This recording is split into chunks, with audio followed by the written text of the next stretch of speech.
कहानी के शुरुआत में हम मॉरिस नाम के एक शातिर चोर को देखते हैं। ये चोर बहुत ही शातिर होता है, जिसे पुलिस बैंक चोरी के केस में पकड़कर उम्र भर की कैद के लिए अल्कट्रास जेल में ले जा रही होती है। ये अल्कट्रास जेल बहुत ही ज़्यादा बड़ी होती है और बहुत ही ज़्यादा सिक्योर जेल होती है। इस जेल को समंदर के दरमियान में बनाया गया है। ये बहुत ही ज़्यादा सिक्योर जेल होती है। कोई भी चोर इस जेल से भागने का सोच भी नहीं सकता। दूसरी तरफ हमें दिखाया गया है कि पुलिस मॉरिस को जेल में ले आती है और मॉरिस डरता डरता जेल में दाखिल होता है। फिर वो पुलिस मॉरिस की खूब अच्छे तरीके से तलाशी करती है और वो इसे एक सेल में बंद कर देते हैं। सेल में बंद करने के बाद फिर घंटी बजाई जाती है और सब चोर अपने अपने सेल से बाहर आने लगते हैं। इन सब कैदियों की यूनिफॉर्म एक जैसी होती है और वो खाना लेने के लिए लाइनों में आते हैं। इनमें मॉरिस भी उनके साथ होता है और मॉरिस खाना लेकर जाता है। वो एक टेबल पर जाके बैठ जाता है। उसके सामने लिक्मस नाम का एक कैदी बैठा होता है। फिर जो ही वो खाना खा रहा होता है तो वोल्फ नाम का एक कैदी उसे छेड़ने लगता है। जेल में इस वोल्फ नाम के कैदी से हर कोई तंग आ जाता है, क्योंकि वो हर किसी को छेड़ता ही रहता है। फिर साथ बैठा लिक्मस मॉरिस से कुछ खाना मांगता है और मॉरिस से अपना खाना दे देता है। जो लिक्मस खाना उठाकर अपने चूहे को डालता है। जब मॉरिस टेबल के नीचे देखता है तो लिक्मस चूहे को खाना डाल रहा होता है। इधर सिक्योरिटी गार्ड मॉरिस को अपने साथ ले जाता है। सिक्योरिटी गार्ड मॉरिस को वार्डन के पास ले जाता है और वार्डन मॉरिस से कहता है कि मैं जानता हूँ कि तुम बहुत ही शातिर चोर हो, तुम यहाँ पर होशियारी करने की कोशिश बिल्कुल मत करना। तो मॉरिस वार्डन को कहता है कि नहीं सर, मैं आपके होते हुए ऐसा नहीं करता। फिर मॉरिस को वार्डन का नेल कटर मिलता है और वो इसे चुरा लेता है। जब मॉरिस देखता है कि वार्डन उसे देख नहीं रहा तो वो नेल कटर को किताब में रख कर अपने साथ ले जाता है। इसके बाद सब कैदी नहाने लगते हैं और वो नहाते नहाते फिर वोल्फ नाम का एक कैदी मॉरिस को छेड़ने लगता है। फिर मॉरिस इससे बहुत ही तंग आ जाता है और वो गुस्से में आ जाता है। फिर मॉरिस इसे अपना असली रूप दिखाता है और मॉरिस उसकी खूब पिटाई करता है। इसके बाद मॉरिस जेल में अपना नाम बना लेता है।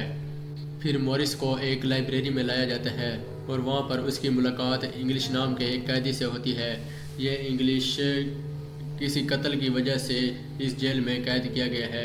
यह इंग्लिश बहुत ही होशियार कैदी है। वो इसे चंद किताबें देता है और वो मॉरिस इसे किताबों को लेकर हर किसी के सेल में पहुँचाता है। किताबें सेल में पहुँचाने के बाद वो एक मैदान में आता है। वहाँ उसकी मुलाकात डॉग नाम के एक आदमी से होती है।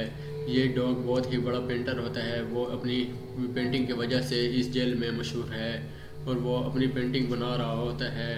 फिर वो उसे मॉरिस को इंग्लिश दिखाई देता है और मॉरिस इंग्लिश के पास जाकर बैठ जाता है। मॉरिस इंग्लिश को कहता है कि मुझे तुम्हारी मदद की ज़रूरत है, मैं इस जेल से भागना चाहता हूँ, मैं चाहता हूँ कि तुम मेरी भागने में मदद करो। फिर इंग्लिश हंस पड़ता है और वो मॉरिस को कहता है कि ये बहुत ही सिक्योर जेल है, इसके हर तरफ सिक्योरिटी ही सिक्योरिटी है। इंग्लिश अपने सेल में बैठकर जेल से भागने के प्लानिंग बना रहा होता है। फिर वो लिक्मस नाम के एक आदमी के साथ मैदान की तरफ चल पड़ता है और उससे जेल में भागने की प्लानिंग बना रहा होता है। वो दोनों मिलकर प्लानिंग बना रहे होते हैं कि वोल्फ नाम का एक आदमी वहाँ पर आ जाता है। ये वोल्फ अपनी जेब से चाकू निकाल पर मॉरिस पर हमला करने लगता है और मॉरिस कोट उतार कर उससे लड़ने लगता है। फिर उन दोनों की खूब लड़ाई हो जाती है। फिर सिक्योरिटी गार्ड वहाँ पर आ जाता है और वोल्फ सिक्योरिटी गार्ड पर हमला कर देता है। फिर जेल में बहुत ही ज़्यादा हंगामा मच जाता है। फिर सिक्योरिटी गार्ड लिक्मस और वोल्फ को पकड़कर वहाँ से ले जाते हैं। इधर वोल्फ मॉरिस को धमकी देता है कि मैं तुम्हें जान से मार दूंगा, तुम मुझसे बचकर कहीं भी नहीं जा सकते।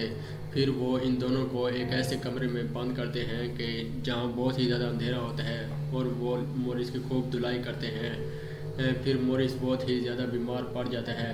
कुछ दिनों बाद वो मॉरिस को एक सेल से दूसरे सेल में ले जाते हैं और उसे दूसरे सेल में बंद कर देते हैं। फिर वहाँ पर बैठे बैठे एक चूहा आता है। ये चूहा लिक्मस का पालतू चूहा होता है और वो मॉरिस को एक खत भेजता है, वेलकम बैक लिक्मस। फिर मॉरिस के एक साथ वाले सेल में चार्लिस नाम का एक आदमी आता है और मॉरिस की वो उसके साथ दोस्ती हो जाती है। फिर मॉरिस अपने दूसरे साथियों को चार्ली से मिलवाता है। ये चार्ली बहुत ही अच्छा इंसान होता है। मॉरिस के दोस्त इससे मिलकर बहुत ही ज़्यादा खुश होते हैं। फिर वार्डन सेल के नज़दीक चक्कर लगा रहा होता है। चक्कर लगाते लगाते वो वार्डन डॉग के सेल में दाखिल होता है और डॉग ने वे वार्डन की भी पेंटिंग बनाई होती है। वार्डन अपनी पेंटिंग को देखकर बहुत ही ज़्यादा खुश हो जाता है। पता नहीं क्या होता है कि कुछ दिन बाद फिर वार्डन दूसरे सिक्योरिटी गार्डों को डॉग के कमरे में भेजता है और वहाँ से पेंटिंग को उठाने लगता है। ये डॉग देखकर डॉग पर बहुत ही बुरा असर होता है। फिर वो सब जेल में मौजूद एक फर्नीचर वाले हॉल में दाखिल होते हैं। वहाँ पर मौजूद सिक्योरिटी गार्ड को मॉरिस कहता है कि डॉग का ख्याल रखना, वो बहुत ही उदास है। इधर डॉग मॉरिस के कपड़े में फूल डालता है जो इसकी पेंटिंग पर लगाया हुआ होता है। फिर डॉग एक सिक्योरिटी गार्ड को अपने नज़दीक बुलाता है और इससे कुल्हाड़ी मांगता है। वो सिक्योरिटी गार्ड उसे कुल्हाड़ी देता है। फिर डॉग टेबल पर आकर अपनी 3 उंगलियां काट देता है। ये देखकर सिक्योरिटी गार्ड बहुत ही ज़्यादा डर जाता है। सिक्योरिटी गार्ड डॉग को लेकर एक दूसरे कमरे में जाते हैं और फिर मॉरिस अपने जेब से फूल निकालता है। ये वही फूल होता है जो डॉग मॉरिस की जेब में डालता है। और फिर मॉरिस एक डब्बे में डॉग की उंगलियां इकट्ठी करता है और वो सिक्योरिटी गार्ड के पास जाता है और उसे कहता है कि जाओ अपने वार्डन को ये उंगलियां दे दो। फिर मॉरिस अपने सेल में बैठा एक कॉकरोच को देख रहा होता है जो एक जाली के करीब से गुजर रहा होता है। फिर मॉरिस सोचता है कि यही मेरा बाहर जाने का रास्ता है और मैं यहीं से बाहर निकलूँगा। फिर वो इसकी मुलाकात इंग्लिश से होती है और इंग्लिश उसे डॉग की उंगलियां काटने की वजह बताता है। फिर दोबारा वार्डन मॉरिस को अपने पास बुलाता है और मॉरिस से कहता है कि तुम डॉग का साथ क्यों दे रहे हो। तो मॉरिस से कहता है कि मैं किसी का साथ नहीं दे रहा, आपको गलतफहमी हो रही है। फिर मॉरिस ये कहकर दोबारा वापस से टेबल पर आ जाता है और उसकी मुलाकात 2 भाइयों से होती है। ये 2 भाई भी बहुत होशियार होते हैं। ये किसी कत्ल की वजह से जेल में कैद होते हैं।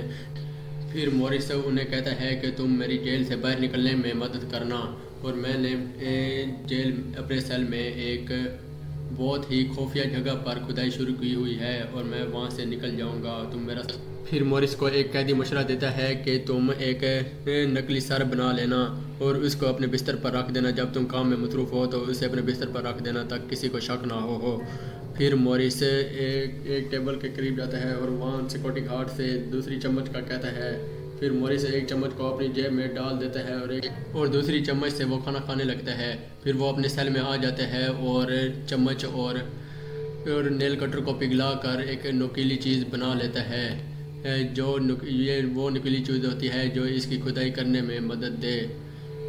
फिर वो अपने काम में मसरूफ़ हो जाता है। वो खुदाई करना शुरू कर देता है। ऐसे ऐसा वो बहुत ही ज़्यादा खुदाई कर लेता है। अगले दिन वो अपने दोस्तों से मिलता है और उन्हें मशवरा देता है कि तुम एक खाली तूब ले आना, तूब का बंदोबस्त करो जो हमारे समंदर से निकलने में मदद करे। इस पर मॉरिस के दोस्तों से कहते हैं कि तुम टेंशन ना लो। फिर मॉरिस अगले दिन एक नकली सर बनाने लगता है। वो नकली सर तैयार कर लेता है। फिर जब वो नकली सर तैयार कर लेता है तो वो अचानक सिक्योरिटी गार्ड आ जाता है। फिर वो सिक्योरिटी गार्ड के जाने का इंतज़ार करता है। जो ही सिक्योरिटी गार्ड वहाँ से चला जाता है तो फिर मॉरिस दोबारा अपने काम में मसरूफ़ हो जाता है। वो फिर से खुदाई करना शुरू कर देता है। अगले दिन फिर जब वो जा रहे होते हैं तो मॉरिस अपनी जेब से मिट्टी निकालने लगता है। ये वो मिट्टी होती है जो खुदाई करने में निकली थी। काफ़ी देर मेहनत करने के बाद मॉरिस डमी सर तैयार कर लेता है और वो इस डमी सर को अपने बिस्तर पर रख देता है ताकि अगर कोई सिक्योरिटी गार्ड उसे देखेगा उसे शक ना हो कि मॉरिस वहाँ पर सोया पड़ा है।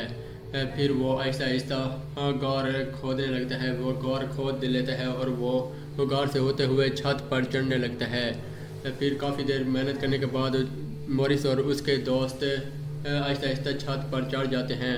वो सिक्योरिटी के कैमरों से बचने लगते हैं। वो बचते बचते वहाँ से निकल जाते हैं और वो एक पाइप के ज़रिए ज़मीन पर उतर जाते हैं। काफ़ी देर मेहनत करने के बाद वो समंदर के करीब पहुँच जाते हैं और वो एक जैकेट की हवा फूंकने लगते हैं। जब वो जैकेट की हवा फूंक रहे होते हैं तो वो हवा भर लेते हैं और वो समंदर में वहाँ से रवाना होने लगते हैं। फिर वो अपने घर की तरफ रवाना हो जाते हैं। इधर सिक्योरिटी गार्ड ये सेल के करीब आता है और वो मॉरिस को देखता है कि मॉरिस काफ़ी देर सोया पड़ा है। फिर जो ही वो मॉरिस को उठाने लगता है तो वो इसका नकली सर ज़मीन पर गिर जाता है। इसी तरह जेल में बहुत ही ज़्यादा हंगामा मच जाता है। इधर वार्डन और दूसरे पुलिस ऑफिसर मॉरिस को देखने के लिए समंदर के इर्द गिर्द देखते हैं। और वार्डन पुलिस ऑफिसर पर बहुत ही ज़्यादा गुस्से होता है और वो पुलिस ऑफिसर को वो अपनी नौकरी से निकाल देता है। अगर आपको मेरी वीडियो बहुत ही ज़्यादा अच्छी लगी हो तो लाइक और सब्सक्राइब ज़रूर कर देना।